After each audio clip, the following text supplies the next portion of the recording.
enter lang, then wait na lumabas ito. Okay, yan, network lock code. So mag-ask siya ng code. So ang code yung ilalagay natin dyan, simply ito lang.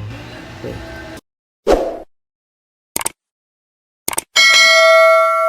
paano i-open line yung ganitong klaseng modem? Yung PLDT Home Smart LTE. So yung model niya, ayan, kita natin, model FXID3. So yung Wi-Fi name niya na default, PLDT_home_9F533. So ayan. So ngayon, may naka-insert na ngayon dito na GOMO SIM. So as you can see, yung lead indicator sa signal is naka-green. Ibig sabihin, okay siya. So actually, open line na ito. So kung pupunta tayo dito sa computer ko, nakakunik ako ngayon sa SSID niya na PLDT Home. Okay, PLDT Home 9F53. Okay, so ito na, nakalagin na ako. Yan, so i-refresh lang natin.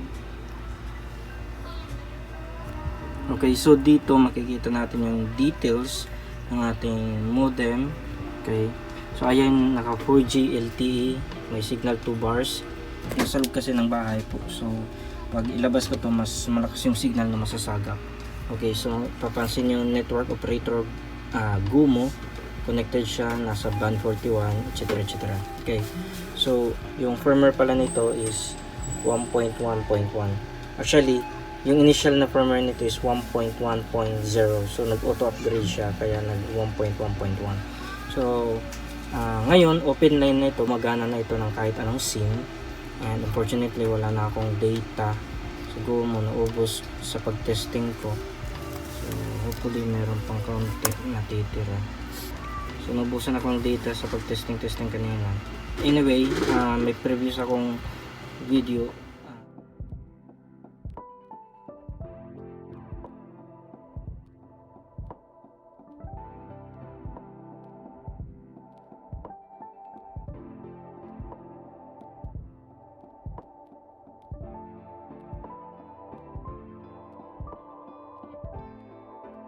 Paano ba natin ito i-open line?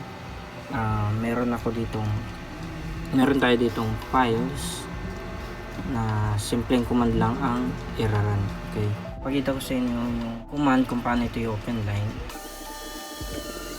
Okay, so ayan, so ito lang yung command na kailangan natin.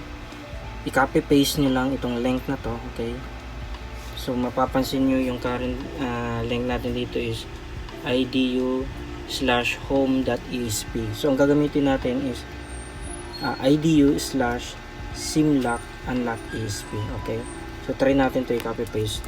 Make sure na nakalagin ka na. Okay, paano ba natin malalaman na nakalagin na tayo? Syempre makikita mo na yung ganitong details. So hindi mo ito makikita kapag nakalag out ka. So as you can see, may button dito na log out. So ibig sabihin nakalagin pa tayo. So since nakalagin pa tayo, so palitan lang natin ito. Okay, ang ipapalit natin dyan is ito, simlock_unlock.esp. Okay, ito lang. So copy paste nyo lang yan, then ilagay nyo dito.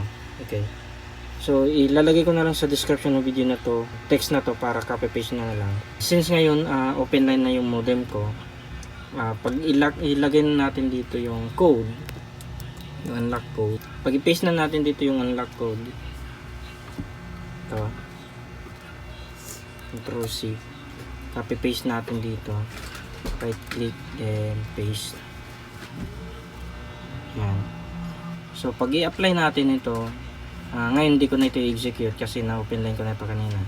Pag i-apply natin ito, itong modem natin is automatic magre-reboot yan. Okay, so antayin nyo lang na mag-successful reboot. Once after mag-reboot nyan, then login ulit kayo dito sa portal modem nyo. Ito 192, type nyo lang 192.168.1.1. Actually nasa likod naman ng modem dito yung default IP address. Ayan, 192.168.1.1. Okay, so ita-type nyo lang, then login lang ulit. Then ayun, this time dapat open line na yung modem nyo once na successful yung pagkaka-unlock.